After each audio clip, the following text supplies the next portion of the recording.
सर्वांकरता खूप महत्त्वाची नोटीस आहे ही आणि सी-ई-टी सेलने प्रोव्हिजनल मेरिट यादी आणि रिजेक्टेड कॅन्डिडेट यादी डिक्लेअर केलेली आहे. ते रिजेक्टेड कॅन्डिडेट यादीमध्ये ज्यांची नावे आहेत, त्यांच्याकरता ही नोटीस खूप महत्त्वाची आहे आणि आपण मेरिट किती घसरले आले, कोण्या कास्टचा कास्ट रँक वाढलाय किंवा कमी झालाय.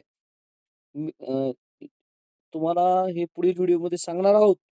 तर एस-एम-एल किती याने घसरला आहे महाराष्ट्रातील आपण सांगितल्याप्रमाणे. पण काही कास्टला फायदा होईल, काहीला नाही. हे डिटेल्स सर्व व्हिडिओ आपल्याला उद्याच्याला पाहायला मिळणार आहे.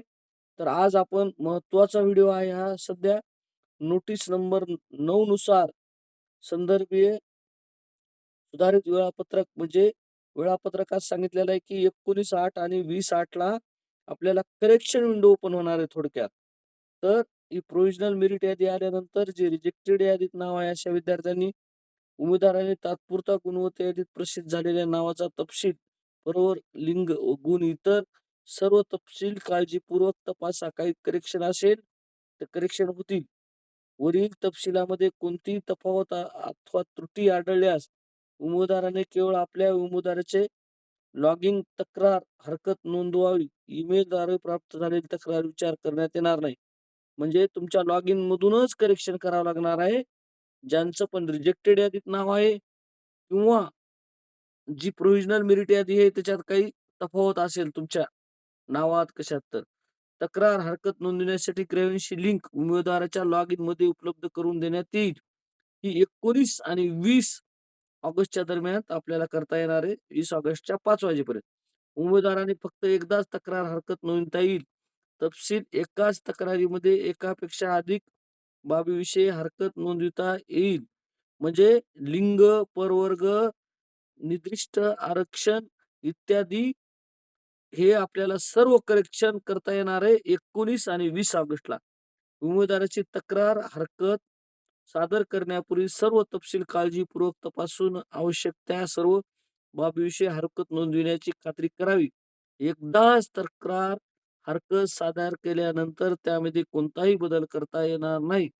कोणतीही बाबी समाविष्ट म्हणजे एकाच वेळेस तुम्हाला दुरुस्ती करता येणार आहे. नोंदणीच्या अर्जामध्ये सादर केलेले तपशील दुरुस्तीबद्दल बदल करण्याची मागणी असल्यास त्या मागणीच्या समर्थनात आवश्यक कागदपत्रे सादर करणे अनिवार्य राहील. आवश्यक कागदपत्राशिवाय करण्यात आलेली दुरुस्ती मागणीचा विचार करण्यात येणार नाही.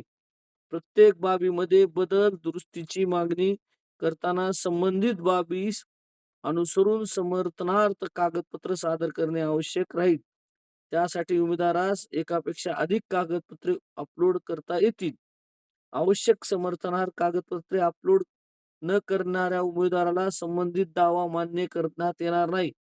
तथापि केवळ कागदपत्रे अपलोड केल्याने संबंधित बदल आपोआप मान्यता मिळणार नाही. कागदपत्राची पडताळणी केल्यानंतरच संबंधित दावा बदल ग्राह्य धरला जाईल. त्यामुळे उमेदवारांनी आपल्या दाव्याच्या समर्थनात योग्य ती कागदपत्र अपलोड करावी. विहित कालावधीत उमेदवार ऑनलाईन पोर्टलद्वारे प्राप्त झालेल्या तक्रारी हरकती छाननी करून लागू असलेल्या नियमानुसार आवश्यक ती कारवाई करण्यात येईल. कागदपत्राच्या पडताळणी नंतर ज्या उमेदवाराला त्यांच्या अपलोड केलेल्या कागदपत्राबाबत सूचना कळविण्यात आल्या आहेत अशा उमेदवारांनी आवश्यक कागदपत्रे केवळ तक्रार हरकत नोंदवण्याच्या विहित कालावधीत वरील नमूद प्राप्त पद्धतीने अपलोड करावे. ज्या उमेदवाराने कोणत्याही कागदपत्राची पावती रिसिप्ट अपलोड केली आहे त्यांची नोंद घ्यावी की ओबीसी, एससी-बीसी प्रवर्गाच्या सीबीसी जात वैधता प्रमाणपत्र व्यतिरिक्त इतर कोणत्याही कागदपत्राची पावती ग्राह्य धरली जाणार नाही व अशा कागदपत्राच्या आधारे संबंधित दावा मान्य करण्यात येणार नाही. खुल्या ओपन वर्गातील आरक्षण अथवा अल्पसंख्याक इत्यादी प्रवर्गात बदल करू इच्छिणाऱ्या उमेदवारांनी माहिती पुस्तिकेमध्ये नमूद केलेल्या आवश्यक कागदपत्राच्या आधारे तक्रार हरकत नोंदवावी. उमेदवाराने स्वतःने केलेले कोणताही दावा मागे घ्यायचा असल्यास त्याबाबतचे सध्या कागदावरील स्वाक्षरीयुक्त हमीपत्र, घोषणापत्र, समर्थनपत्र कागदपत्र म्हणून सादर करावे लागेल.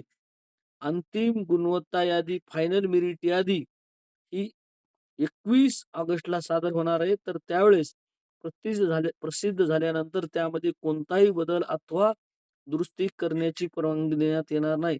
अं अंतिम गुणवत्ता यादीचा उपयोग प्रवेश फेरी 1 व 2 साठी करण्यात येईल. प्रत्येक दाव्यासाठी आवश्यक असणाऱ्या कागदपत्राची यादी नीट UG 2026 माहिती पुस्तिकेत राहील. वरील प्रमाणे प्रक्रिया पूर्ण करण्यापूर्वी उमेदवारांनी नीट UG 2026 ची माहिती पुस्तक काळजीपूर्वक वाचावे. ह्या सूचनेमध्ये मराठी व इंग्रजी आवृत्ती कोणतीही तफावत होता विसंगती आढळल्यास इंग्रजी आवृत्ती अंतिम बंधनकारक राहील. ही मराठीत दिलेलं आहे आणि ही इंग्रजी आहे डिटेल. तर आपण हे सर्व नियम अटीनुसार आपल्याला थोडक्यात करेक्शन विंडो 19 ऑगस्ट आणि 20 ऑगस्टच्या दरम्यान आहे. तर ज्याचं पण रिजेक्टेड यादीत नाव आहे किंवा प्रोव्हिजनल मेरिट यादीमध्ये नाव आलंय, पण काही करेक्शन आहे, जसं की फिमेलच्या जागी मेल झालं, मेलच्या जागी फिमेल किंवा कास्टच्या जागी काही बदल आहे, ते पाहून घ्यायचं आहे. नीट मेरिट यादी पाहून घ्या आणि करेक्शन विंडो थोडक्यात ही 19 आणि 20 ऑगस्टला आहे. याचा लाभ सर्वांनी घ्यावा. धन्यवाद.